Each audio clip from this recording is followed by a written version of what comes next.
It all started with a very simple idea. Tell the stories of how successful middle market CEOs made it to the corner office. I'm Brant Handley, founder and managing director of Resource Options International, or ROI. We're the USA's premier executive search firm focused exclusively on empowering middle market companies to attract, hire, and retain A players while transforming top executives' careers and lives.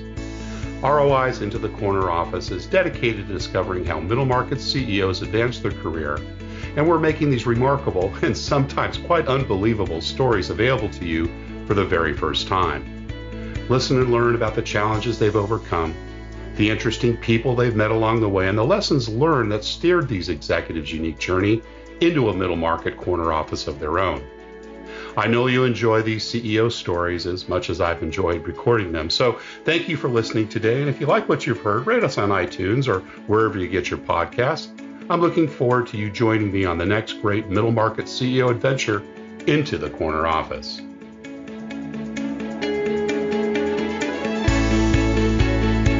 My guest today is Tim Wallace, a strategic advisor to iPipeline, who has over 30 years of experience in the software, service, and consulting industry. In 2008, Tim joined iPipeline as CEO with the mission of scaling the company and solidifying it as an industry leader and innovator. Under his successful leadership, the company grew to be the largest provider of SaaS to the life and annuity industry. Tim previously served as president and CEO of MEDecision, a public software company. He received his Master's of Business Administration from Miami University and a Bachelor of Science degree from Indiana University of Pennsylvania. Tim Wallace, welcome into the corner office. Well, thank you, Brand. It's a pleasure to be here. Great to have you here today. We're all about 8 weeks into shelter from the COVID-19 virus. We're not sure when this podcast will be heard, but how are you holding out overall through this very interesting times we're all experiencing? I'm actually holding up pretty well. It's actually the first time in my life that I've worked at home for 8 weeks. Right. That's been, quite interesting because I'm kind of more of a social person. I like being with my, friends and my employees and having a lot of interaction. So that's probably been the biggest adjustment is just, looking at a computer most of the days. Zoom meetings and team meetings and everything else. Yeah, no, it's interesting times, and it's going to be very interesting, I think, as we move forward, what the new normal will be, because I'm not sure we'll go back to the same way things were before, but we'll see, I guess, how that plays out. But today we're really here to talk about you, Tim, and your incredible career. We had a chance to chat a few weeks back, and I've been so impressed by all the things that you've accomplished. But let's kind of start where it all started for you. Tell us a little bit about your early years and where you grew up and what your early family life was like. Yeah, I actually grew up in a little suburb outside of Pittsburgh called Penn Hills. And, my father was actually a lineman for the local utility company for most of his career. Yeah. And, I would categorize us as being, very lower middle income family. We didn't know it. We never wanted for anything. But had very, very stable family environment, a lot of great friends, and, had a pretty normal childhood, as I would say. Mom was stay at home, brothers and sisters. Mom was stay at home. Tell us a little bit about them. And she could stretch a penny further than any person I ever met in my life. That was very important for that generation. Brothers and sisters, Tim? I have an older sister, an Irish twin brother who's 13 months younger than me. But we really grew up like twins. And then I have a younger sister about 4 years younger than me. Awesome. Terrific. And Dad, you said worked for the local utility company, or was he for the telephone company as a lineman? Well, he worked for the local utility company, started, quite frankly, climbing poles and hanging wires. And by the time he retired, he was actually superintendent of one of the largest electrical power plants in Pittsburgh. Wow. So one of those long-term career guys, right? Back in the day, 30, 40 years there? I think it was like 43 years he was with that company. Yeah, that's awesome. And what were some of the things that you remember about Dad and Mom in terms of maybe some of the sayings they might have had or things that maybe inspired you as a youth? Well, my dad was really a hard worker. He would literally go to work at 6:30, 7 o'clock in the morning, come home at 5, and then literally we never had a car in the shop. We never had a repairman at our house. He was very, very hands-on with everything. Instilled an incredible work ethic into us. Both my parents were very honest people. So it was really all about the family, all about doing right, taking care of people, and making sure, as my mom used to say, you stayed on the right side of the railroad tracks. Got it. Anybody else kind of a inspiration for you? Any coaches or teachers, maybe a cousin or an uncle? Throughout my career, there have been plenty. I spent a lot of my high school years as an apprentice chef, putting myself through college. So the chef that I worked for about 8 years was a tremendous mentor to me. Once I got out of college, my first job was with Arthur Andersen at the time. There were two key partners there that really took me under their wings and taught me a lot about the business world and, just interacting and managing people. And then later on in my life, a couple private equity guys and VCs that I did a lot of work with over the years became great mentors and friends as well. Yeah, awesome. And back in the early years, were you a good student in school? No. Or good at what you like, perhaps, right? I tell this story all the time. I went to a little state university in Pennsylvania called IUP, Indiana University of Pennsylvania. And my first semester, I got a 196. And if you didn't have a 2.0 by the end of your freshman year, you flunked out.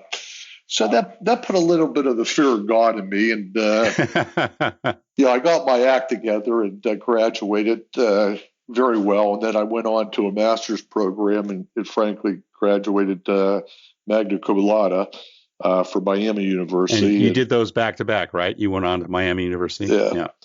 But I found business school much more interesting than college. Right. Were you, back in high school years involved in sports, music, theater? What were some of your outside interests that obviously school didn't get your attention? No, I was an active tennis player all through high school and my first year of college. And I've been a golfer since I was probably 7 years old.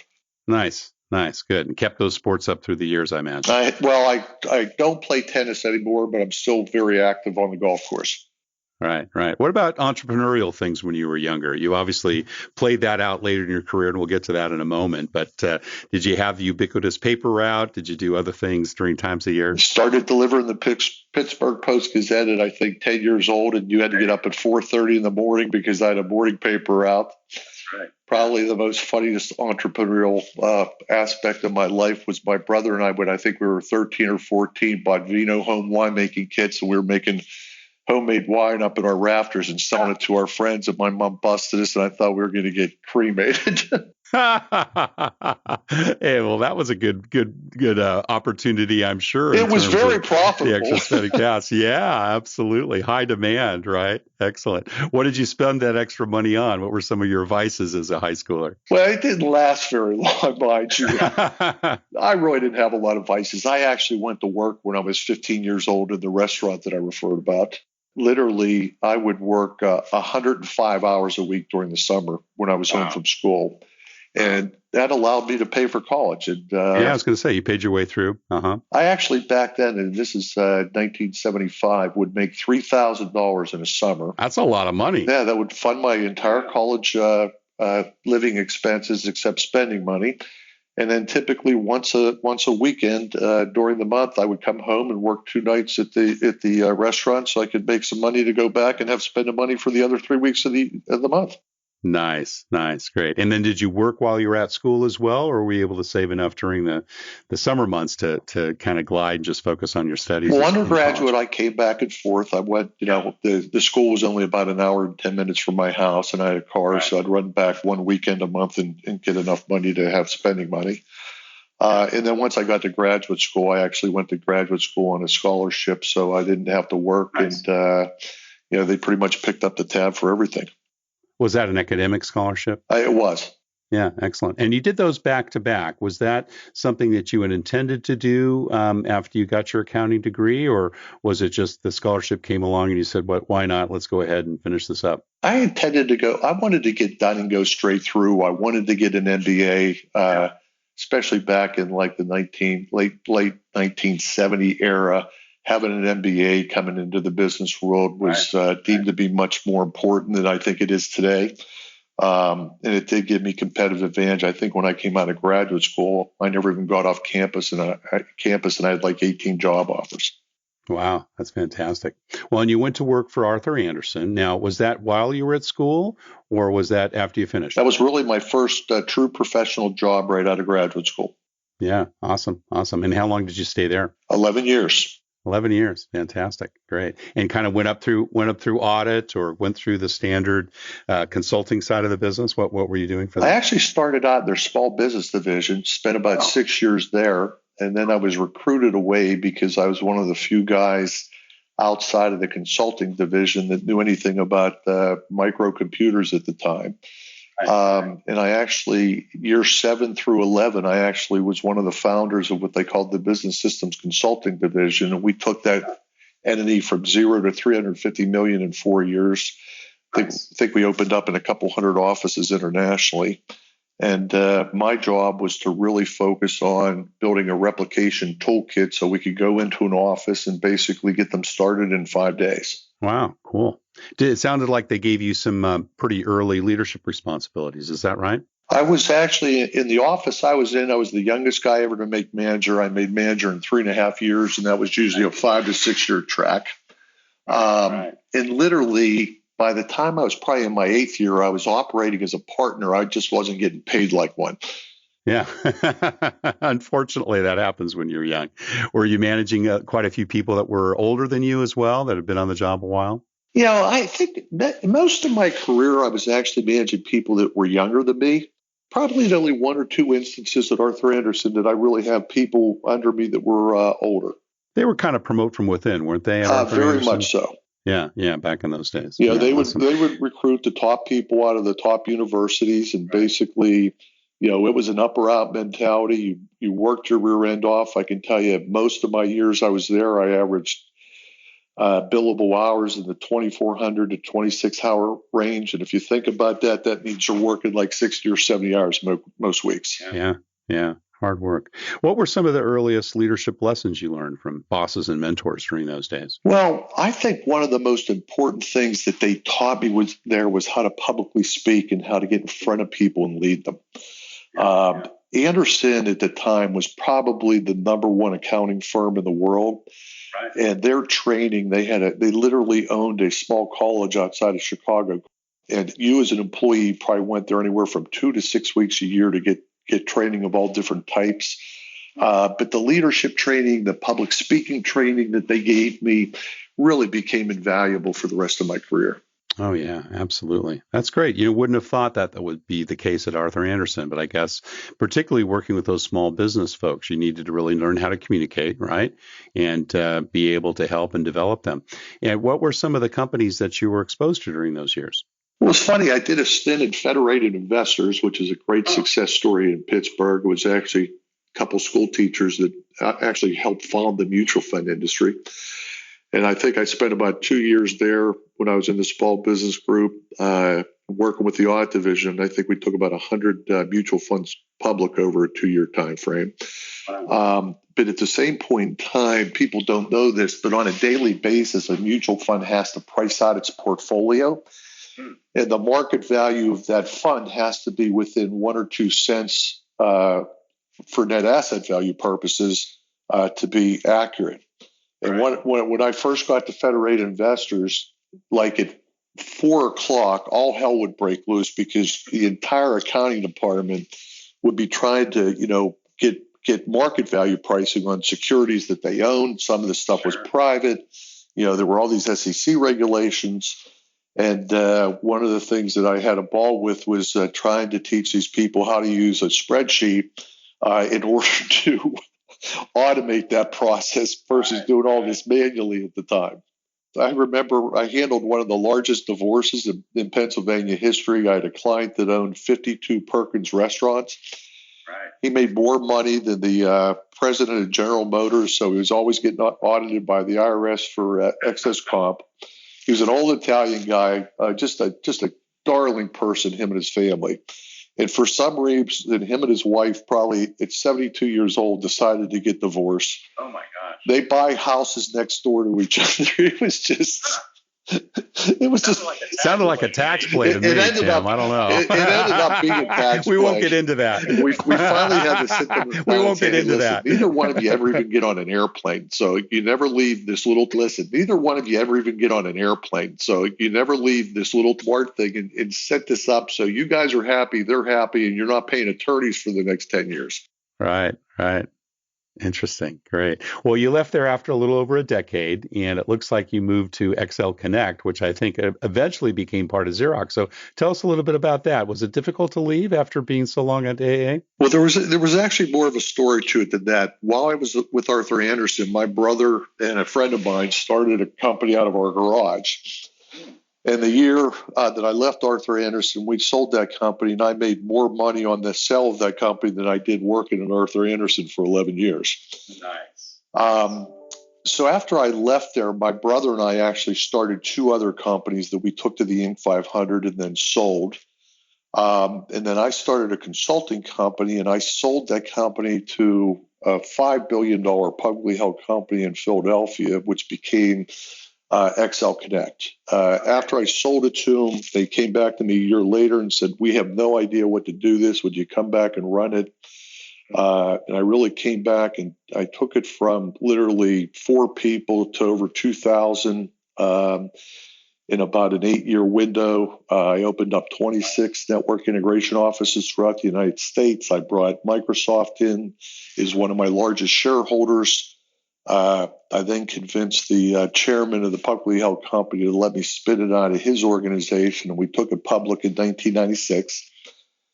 It was the second most successful IPO on the NASDAQ from a going public standpoint. I think we were like 17 times oversubscribed. Nice. And then 18 months later, Xerox stepped in and bought the company for $420 million, which was a lot of money at the time because I think we were doing about $135 million in revenue, and we were probably just barely profitable at $5 or $8 million. 3 times top line. Can't complain about that. Yeah, so it was a good deal. I spent a year at Xerox. I promised them I would transition the company for a year. What was it like going inside that organization, particularly after you having been out for looks like at least about 10 years, right? With regards to XL Connect. When I was there, they had just brought, I can't remember the gentleman's name in, but the CEO of Xerox was going to retire. They were bringing over one of the top executives, I think it was Rick Thomas from IBM. Mm-hmm. And culturally, Xerox was probably had the strongest corporate culture I've ever seen in my entire life. I mean, Arthur Andersen was strong, but this was even stronger. Yeah. But it was so strong that it was actually, in my opinion, killing the organization. I saw no innovation. I saw no, focus on the customer per se.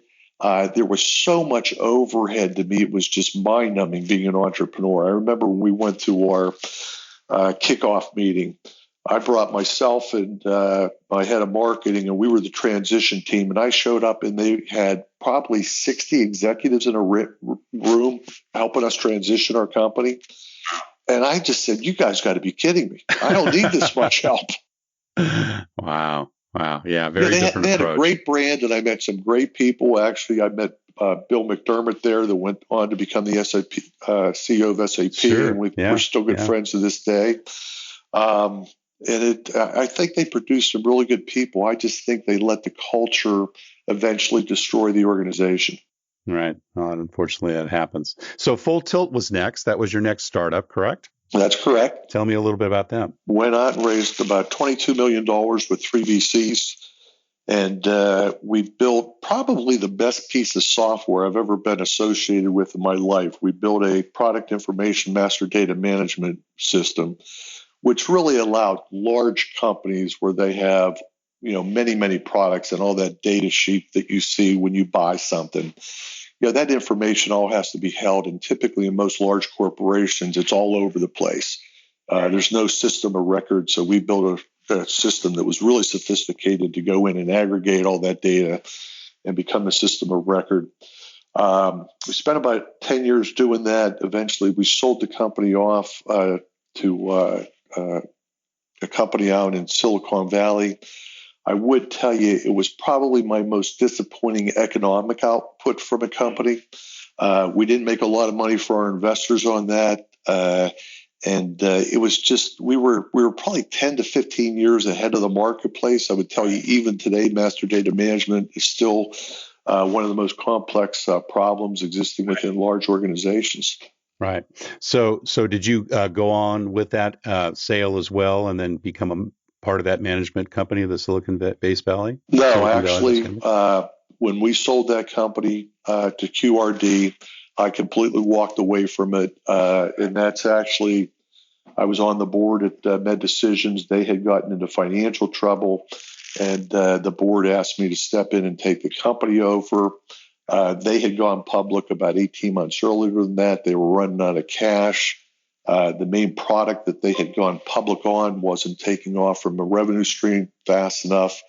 Make a long story short, I was able to help the team there get that company sold in a transaction that was probably 4x the market value that it was trading at the time. So the investors got out whole. The company that bought it was actually the largest Blue Cross Blue Shield plan in the United States. And it was also MEDecision's largest customer. So in many respects, I think they bought the technology, one, to protect their own interests, but two, also they were able to then go out and market that technology to the other 56 Blue Cross Blue Shield plans in the United States, helping them recruit some of their investment as well. Got it. Awesome.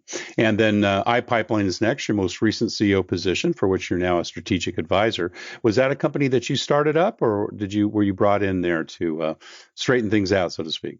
Well, it was actually funny. It's kind of a twist of a little bit. One of my really good friends in Philadelphia is one of the leading venture capitalists there, Mike DiPiano from New Springs Capital. And while I was selling MEDecision, he called me up and he said, "Hey, Tim, I have a company right in your backyard that I'm thinking about investing in, but I really have a love-hate relationship with it." He said, "There's some days I want to invest in it, and some days I think I'm out of my mind." He said, "Would you mind doing me a favor if you have some time, do some due diligence on it? Let me know what you think." So I spent about 3 weeks just after I wrapped up the sale of MEDecision, talked to a lot of people in the insurance industry, talked to a lot of agents, did a lot of market research. Make a long story short, I came back to Mike and I said, "Mike, I got to tell you something.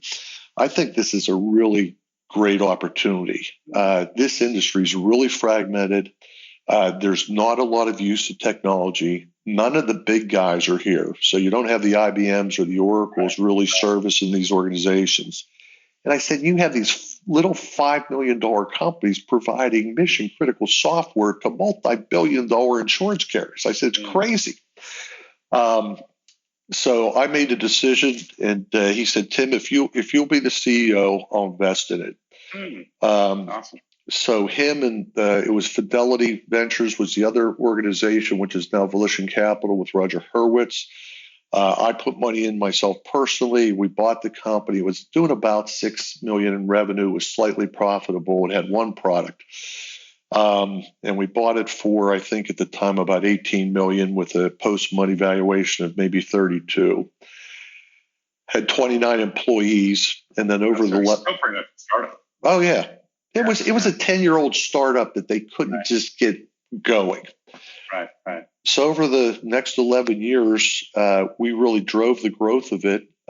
We did 11 acquisitions. We brought 4 to 6 new products to the marketplace ourselves. But we really laid out day one an integrated strategy where I told these guys, I said, if we can control the data, and there's such large metadata when you fill out an insurance policy, because I get your income history, your family history, your medical history, your vices, everything you've done wrong in your life, et cetera. All on 30 or 40 pages of paper. Yeah. And that agent collects that from that consumer. And then that information is shared with a distributor. It could be with a broker dealer if it's being sold through, your financial advisor versus an independent agent. And then it goes to the carrier to go through underwriting, and then they collect all kind of third-party information to validate the underwriting rules that they use in order to determine your mortality rate, which then determines what they're going to actually charge you for that policy. And 11 years ago, all this was done on paper, everything. Yeah. Right. Even today, after 11 years of our success, and we've taken that company from 29 people to 800.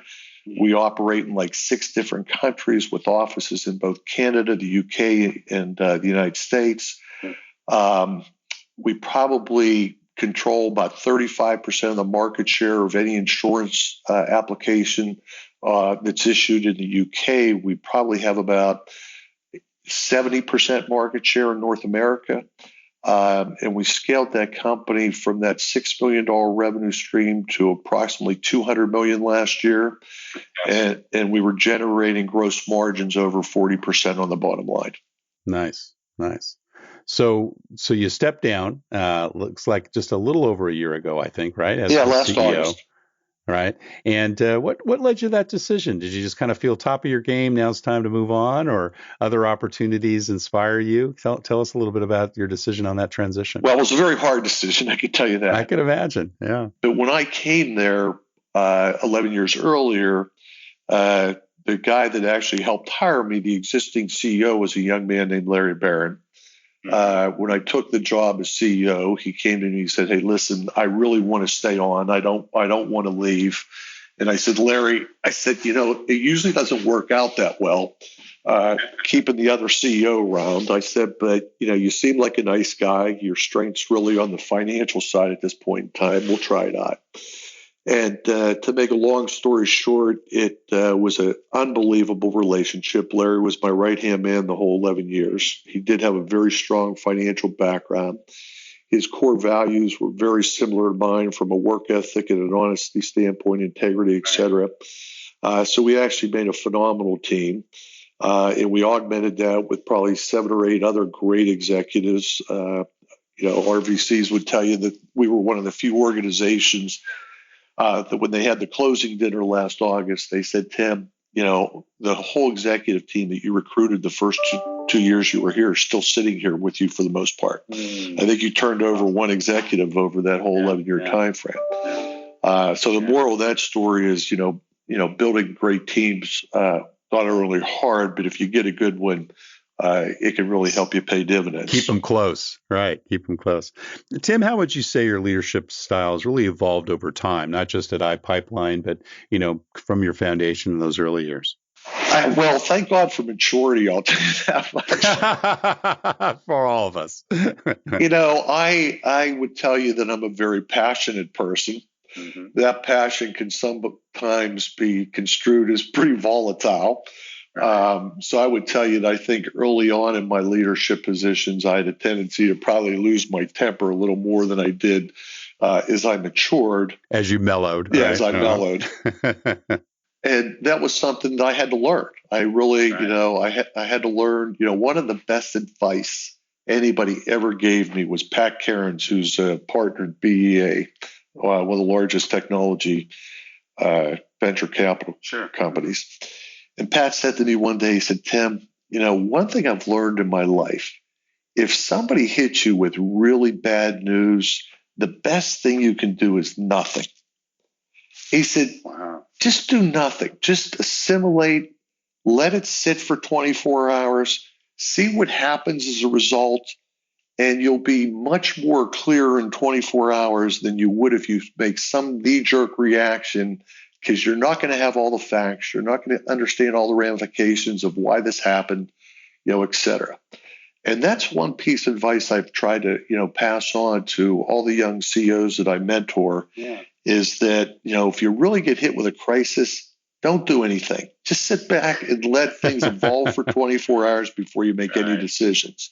And I got to tell you something, that was one of the best pieces of advice I ever got. That's a great piece of advice. It's kind of like writing that email in the heat of passion and then just waiting overnight before you send it. Right. And half the time you delete it the next day anyway. That's right. Or you rewrite it 5 more times. Substantially. That's great advice. How do you decide when it's time to micromanage or, stay out of somebody's sandbox? Well, it's funny because, my executive team would tell you that my level of detail and what I knew about what was going on in the company, they could never understand how I knew everything.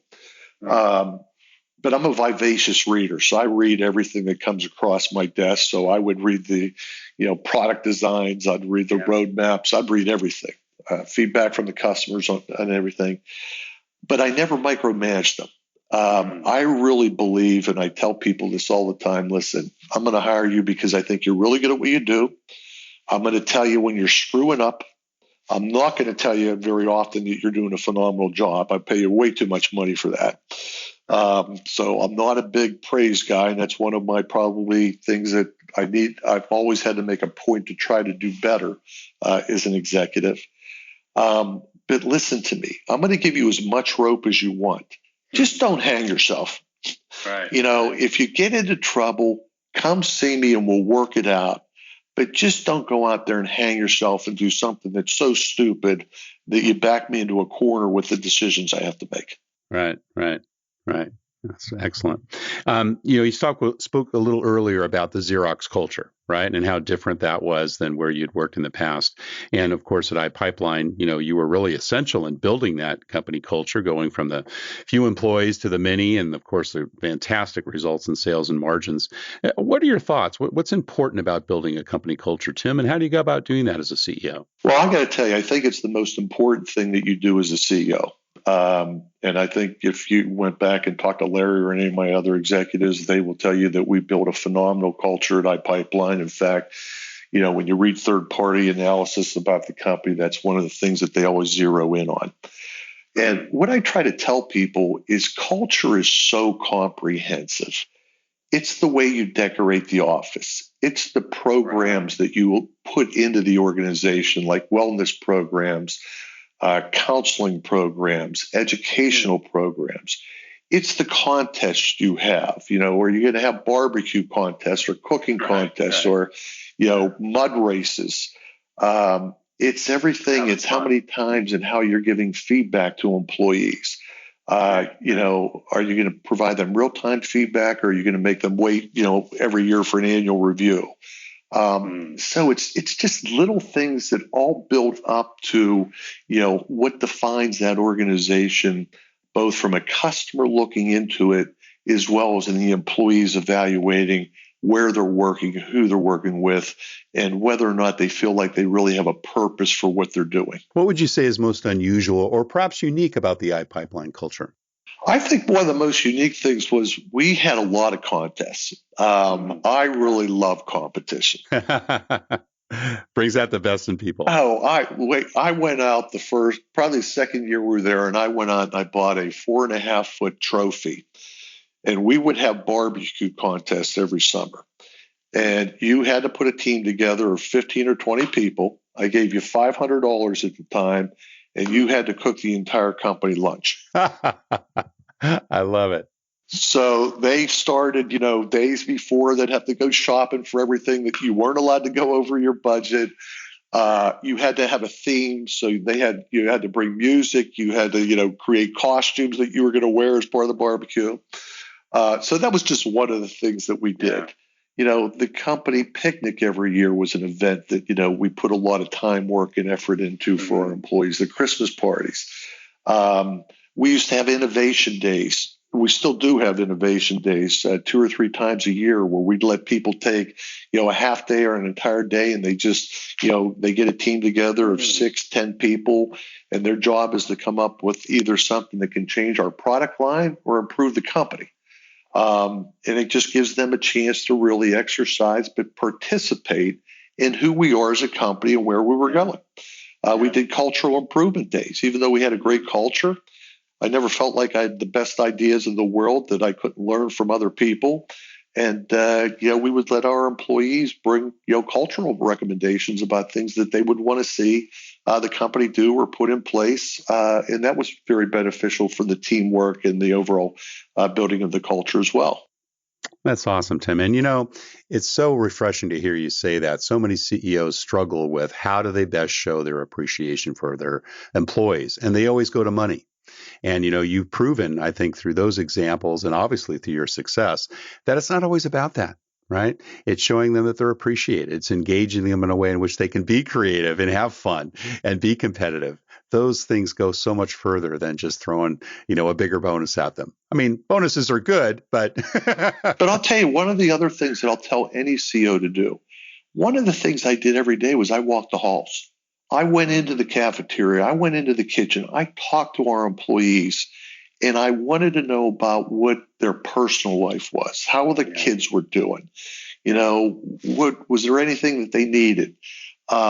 If you can form that personal relationship with every employee, and I'm not talking about just talking to some of them, one of the biggest compliments I would always get from a new employee was, Tim, you're the first CEO I've ever talked to. Most of the companies I've worked at, I've never even met the CEO. And I felt that was such a sad message from an organizational leader. It's so true, though. I mean, I see it all the time, in my executive search business, how so many CEOs are just really out of touch with the rank and file. Talking about your staff, what do you look for when you're making bets on the people you invest in and hire, Tim? Probably 2 or 3 of my key hiring trait. Loyalty is extremely important to me. It's probably my number one thing that I look for when I hire somebody. So if you come to me and you've had 5 jobs in the last 5 years, I'm probably not even going to interview you because that's just not demonstrating to me that you're making a commitment to the organization or the people that you're working with. I look for smart people and not academically smart. Common sense to me is so much more valuable than academic smarts. People understanding, what's going on in the street, just like you said. And then the other thing I look for is drive. I've worked my rear end off my entire life. And I used to do a lot of talking to our younger employees. And I'd say, you can read studies, and the difference between the top 1% of the workforce and the rest of the workforce is 2 hours a week. If you're willing to devote 2 hours of self-help, self-education, or just additional work, you will get to the top of your game faster than the rest of the workforce. Absolutely. And people don't realize it's just not that big of a tweak to become the best. Right. Oh, that's great stuff. Well, Tim, time has just flown by, but we always have one last question we ask all of our CEO guests. And, that's what kind of career and life advice you'd give to someone who perhaps has their eyes on the corner office in their organization or perhaps wants to, be an entrepreneur like you, either buying a company or starting something up someday. What would you tell them? I would tell them 2 things. One, make sure you're happy at what you're doing. Because I've seen so many people strive for success, get to the corner office or to the bigger job, but they're just absolutely not happy at what they're doing. Right. So I'd say, try to find something that really you're passionate about, that really lights you up every day, that gets you excited to get out of bed for. And if you're not finding that, go look for it because, it's just not worth, devoting that much of your entire life into something if you're not going to have fun at it and enjoy it. Right. So key. Well, Tim Wallace, most recent CEO and strategic advisor to iPipeline, thank you so much for sharing your journey into the corner office. Thank you, Brand. I really appreciated the time with you today. Thank you for listening to Into the Corner Office with Brant Hanley. We hope you enjoyed hearing our guest CEO story as much as we did. If you want to hear more CEOs reveal their journey into the corner office, please subscribe via iTunes and tell your friends and colleagues. For more information about Brant, Resource Options International, and the mighty middle market, visit www.goforroi.com. We look forward to having you join us for our next episode.